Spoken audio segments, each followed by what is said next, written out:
Welcome again, Shrimati R J Kaneriya girls high school Junagadh home learning programme.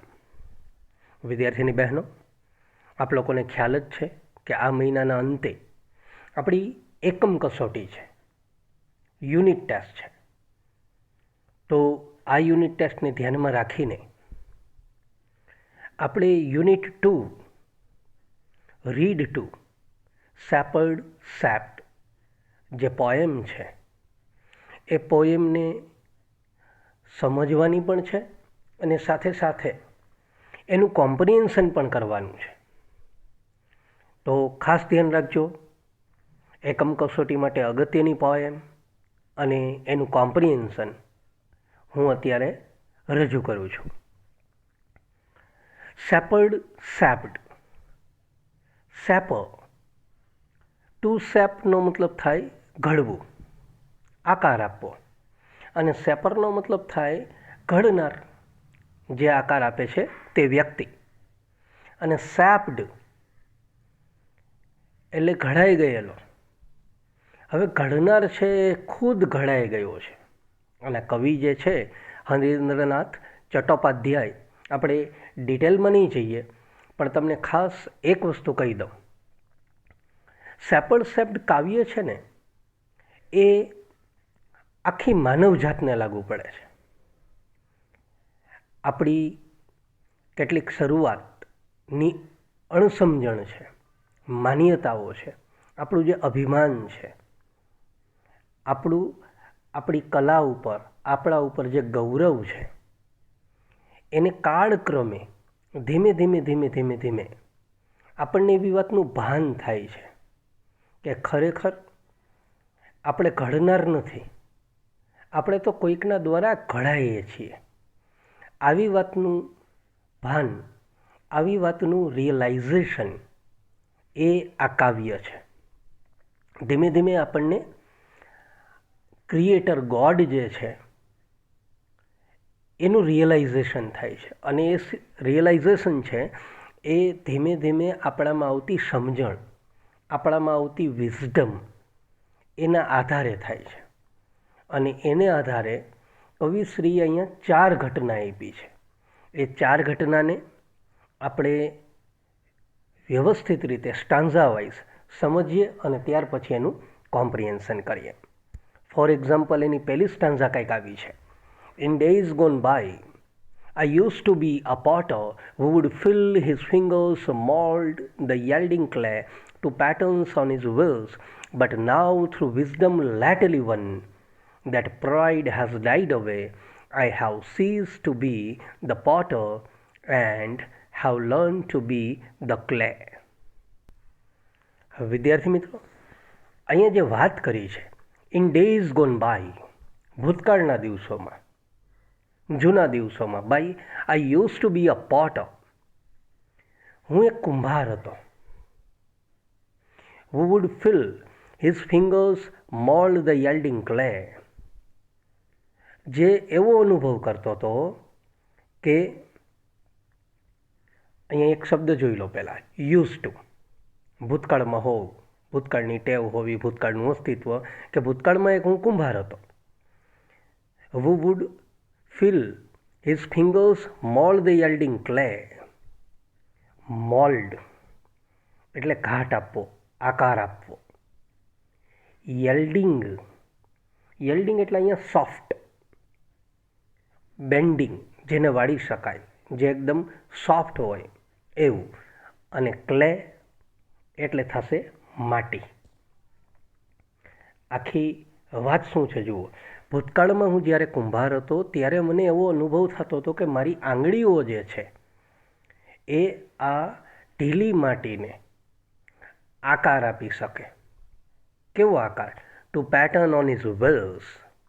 Wheel એટલે અહીંયા થશે ચાકડો, જે તમને ચિત્રમાં દેખાય જ છે કે હું ચાકડાની મદદથી કોઈ પણ માટીને આકાર આપતો હતો. આ પહેલી 4 લાઈન છે ને એમાં કવિ વ્યક્તિનું અભિમાન બતાવે છે. જુઓ, એવું કહે છે કે હું માટીને ધારું ને એ રીતે ઘડી શકું, એવો વહેમ છે, એવું એક અભિમાન છે. એને એમ છે કે હું ઘડવૈયો છું. But now through wisdom lately won. પણ હમણાં મને જે કાંઈ પણ જ્ઞાન થયું છે, જે કાંઈ પણ સમજણ આવી છે, દેટ પ્રાઇડ હેઝ ડાઈડ અવે. હમણાં મને જે કાંઈ પણ સમજણ આવી છે એને કારણે મારું જે આ અભિમાન હતું, ઘડવૈયા તરીકેનું મારું જે અભિમાન હતું, એ અભિમાન છે ને હવે જતું રહ્યું છે. ખ્યાલ આવે છે? વિઝડમ, જ્ઞાન, સમજણ જે મને મળી, એ વિઝડમને કારણે હું ઘડવૈયો છું એવું હવે જતું રહ્યું. હવે એ હું ભૂલી ગયો. I have cease to be the potter. I have cease to be the potter. Cease એટલે અટકી જવું, થોભી જવું. હવે હું કુંભાર બનવાનો મને જે વિચાર છે ને એ અટકી ગયો. And I have learn to be the clay. અને હવે હું માત્ર ને માત્ર માટી જ છું. એનો અર્થ એ થાય કે હવે હું ઘડવૈયો નથી, પણ માત્ર ઘડનાર માટી છું. હું કુદરતનું એક હવે તત્વ છું. કુદરત ઈચ્છે એ રીતે હવે મને આકાર મળશે. હવે હું પોતે કશું નથી. આ ટાઈપની વાત એણે પહેલી ઘટનામાં કરી. હવે વિદ્યાર્થી મિત્રો, જો તમને આ સ્ટાન્ઝા સમજાઈ ગઈ હોય કે હું ઘડનાર નથી, ઈશ્વર મને ઘડે છે, આવું એને સેલ્ફ રિયલાઇઝેશન થાય છે, જો આ વાત તમને સમજાઈ ગઈ હોય તો બાકીની જે 3 સ્ટાન્ઝા છે ધ સેમ આ જ રીતે આગળ વધવાનું છે. ફોર એક્ઝામ્પલ, બીજી સ્ટાન્ઝા જુઓ. In other days I use to be a poet. વીતેલા દિવસોમાં હું કવિ હતો. Through whose pen innumerable songs would come to win the hearts of man. વીતેલા દિવસોમાં હું કવિ હતો. અહીંયા મેં કવિ ખુદનું, હરીન્દ્રનાથ ચટ્ટોપાધ્યાયનું ચિત્ર મૂક્યું છે. જુઓ કે વીતેલા દિવસોમાં હું કવિ હતો. whose pen, કે જેની પેનથી ઇન્યુમરેબલ સોંગ્સ, ઇન્યુમરેબલ મતલબ અસંખ્ય ગીતો જે છે, would come to win the hearts of men. એની પેનની મદદથી અસંખ્ય ગીતો છે એ લોકોના હૃદય જીતવા માટે બહાર નીકળતા. મતલબ કવિ તરીકે મને એવો ભ્રમ હતો, મારા શબ્દો છે એના સામર્થ્યમાં મને એવું અભિમાન આવી ગયું કે મારા ગીતને કારણે હું લોકોના હૃદય જીતી શકું છું. એ શક્તિ મારી છે, હું રચયિતા છું, એવું એને પહેલાં લાગતું. But now through a new got knowledge એટલે આગલી સ્ટાન્ઝામાં જે વિઝડમ હતું એવો જ અર્થ. પણ હવે મને સમજણ મળી છે, મને નવું જ્ઞાન મળ્યું છે. Which I had not had so long. જે જ્ઞાન મને લાંબા સમયથી આ નહોતું. I have cease to be the poet. હવે મેં પોએટ બનવાનું અટકાવી દીધું. And have learn to be the song. અને હવે હું ગીત બનીને રહી ગયો. સમજાય છે આખી વાત? કવિ એવું કહે છે કે હવે હું કોઈ કાવ્ય રચનાર નથી, હવે હું ગીતનો રચયિતા નથી, પરંતુ હું ભગવાન દ્વારા રચાયેલું ગીત પોતે જ છું. આ શું થયું કહેવાય? એને સેલ્ફ રિયલાઇઝેશન થયું કહેવાય. એને હવે સ્વયંનું ભાન થયું છે કે આપણે કશું જ નથી, જે કાંઈ પણ છે એ ઈશ્વર છે. એ જ રીતે ત્રીજી stanza, I was a fashioner of a સોર્ડ. Fashioner એટલે કોણ? તો કે ફેશનર એટલે ઘડવૈયો, મેકઅપ, અને સોર્ડ એટલે તો તલવાર થાય જ. કે હું એક જમાનામાં તલવારોનો ઘડનાર હતો. In days that now are gone. જે દિવસો અત્યારે વીતી ગયા છે. In days that now are gone. જે દિવસો અત્યારે વીતી ચૂકેલા છે એ દિવસોમાં which on a field 100 battlefields. Battlefields એટલે યુદ્ધનું મેદાન. બેટલફિલ્ડ, યુદ્ધનું મેદાન. કવિ એવું કહેવા માગે છે કે વીતેલા દિવસોમાં હું જ્યારે તલવારનો ઘડવૈયો હતો ત્યારે હજારો યુદ્ધો છે, યુદ્ધના મેદાનોમાં આ તલવાર, કેવી તલવાર? તો કે જે તલવાર છે ગ્લિટર થાય છે, ગ્લીમ થાય છે, સોન, સાઇન ઉપરથી સોન શબ્દ આવ્યો. ગ્લિટર, ચમકાર, ગ્લીમ એટલે ચમકવું. આ ત્રણના અર્થ એક જેવા થાય છે. કે આ ચમકતી તલવારથી મેં હજારો બેટલફિલ્ડ, હજારો યુદ્ધના મેદાનો છે ફતેહ કર્યા છે, એને જીતા છે. મદદ કોની? તો કે આ ચમકતી તલવારની. પણ એને હજુ વહેમ હતો કે હું આ તલવારનો ઘડવૈયો છું અને આ તલવારને કારણે જ બેટલફિલ્ડ જીતાય છે. But now that I am brimming with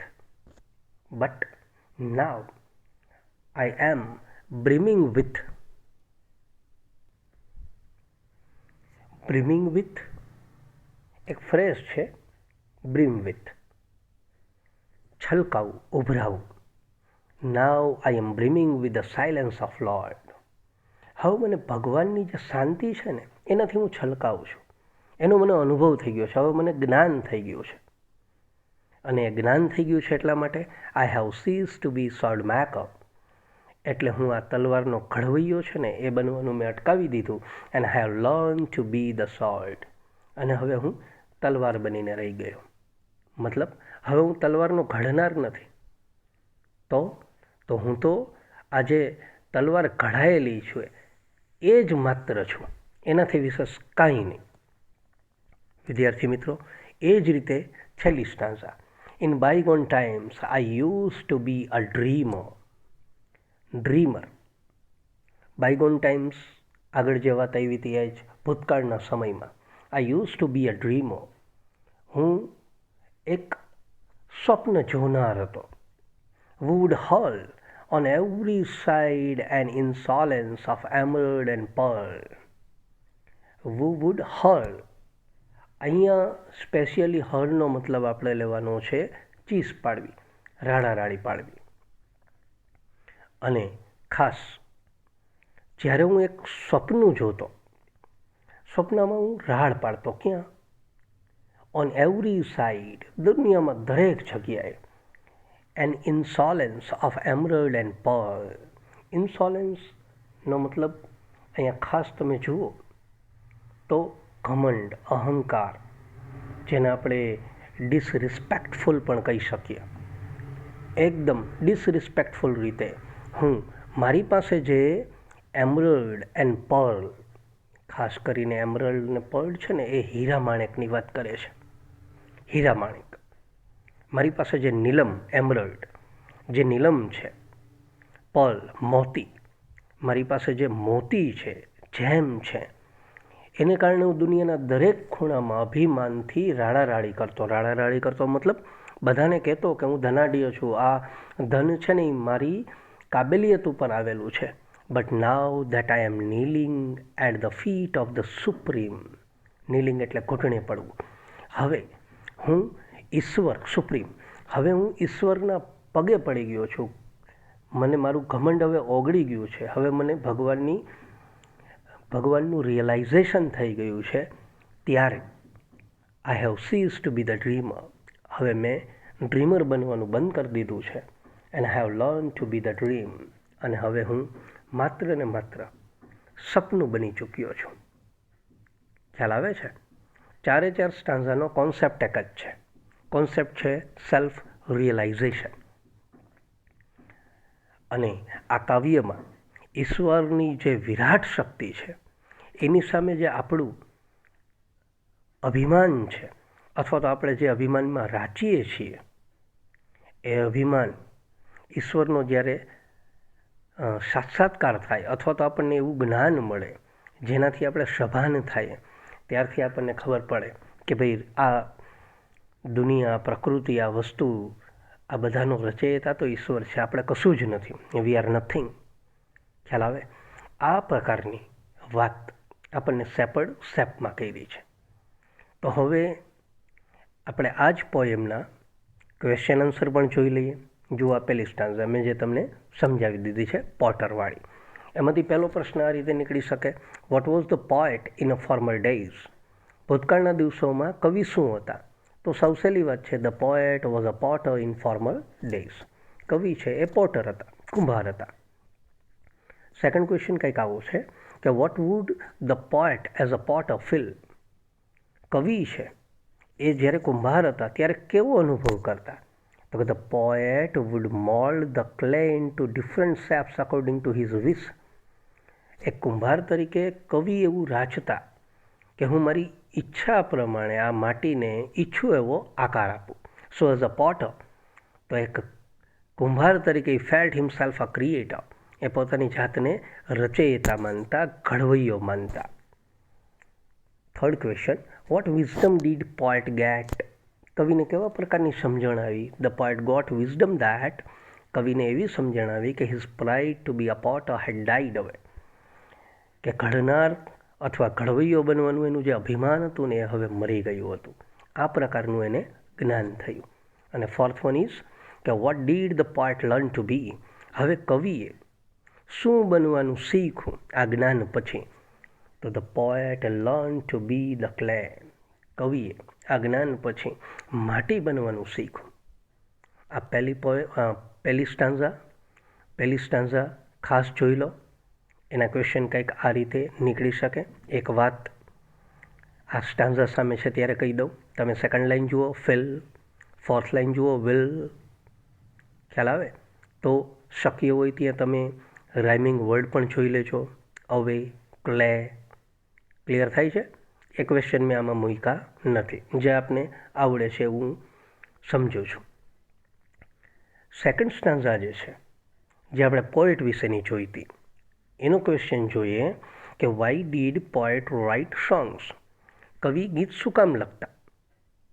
તો કોમ્પ્રિહેન્શનમાં તમને ખ્યાલ જ છે, the poet wrote songs to win the heart of men, કવિ છે લોકોના હૃદય જીતવા માટે ગીતો લખતા. Why did poet cease to be the poet? કવિ છે એણે પોએટ બનવાનું રોકી શું કામ દીધું? તો the poet cease to be the poet because he got wisdom of being song, એને ગીત બનવાનું જ્ઞાન થઈ ગયું. એ હવે રચયિતા નથી, હવે રચના છે, અને એ પણ ભગવાનની, એવું એને જ્ઞાન થઈ ગયું. એટલા માટે એણે પોતે કવિ બનવાનું હવે રોકી દીધું. ખ્યાલ આવે છે? થર્ડ સ્ટાન્ઝામાં પહેલો પ્રશ્ન આપણે આ રીતે જોઈ શકીએ કે વોટ વોઝ ધ પોએટ? કવિ શું હતા? ભૂતકાળના દિવસોમાં કવિ શું હતા? તો the poet was a fashioner of sword, કવિ છે એ તલવારના ઘડવૈયા હતા. Second question, which words were use for the sword? તલવાર માટે કેવા કેવા શબ્દોનો અહીંયા પ્રયોગ થયો છે? અથવા તો કોઈ તમને એવું પણ પૂછો, which adjectives were used for the sword? તો તમને ખ્યાલ છે કેવા કેવા એડજેક્ટિવ વાપર્યા છે, કેવા શબ્દો વાપર્યા છે? તો કે the word like glitter, gleam and sheen were used for the sword. બહુ સરળ પ્રશ્ન છે. પછીનો પ્રશ્ન જુઓ, what did the poet cease to be? કવિએ શું બનવાનું અટકાવ્યું? The poet cease to be sword maker, કવિએ ફેશનર, સોર્ડ મેકર બનવાનું અટકાવ્યું. અને 10મો પ્રશ્ન, what did he learn to be? અને એ શું બનવાનું શીખા? તો he learn to be the sword, એ તલવાર બનવાનું શીખા. છે ને સરળ? ચાલો છેલ્લી સ્ટાન્ઝા, ઇન બાયગોન ટાઈમ્સ વાળી છેલ્લી સ્ટાન્ઝા. એનો પહેલો પ્રશ્ન કે what did the poet wish a dreamer as a dreamer? As a dreamer, એક સ્વપ્ન જોનાર તરીકે કવિની ઈચ્છા શું હતી? તો the poet wish to collect emeralds and pearl from everywhere, દરેક જગ્યાએથી, દુનિયાના ખૂણે ખૂણેથી એને નીલમ અને મોતી છે ને એ ભેગા કરી લેવાતા. એવી ઈચ્છા એક ડ્રીમર તરીકે કવિની હતી. પછીનો પ્રશ્ન, why did he surrender himself to the supreme?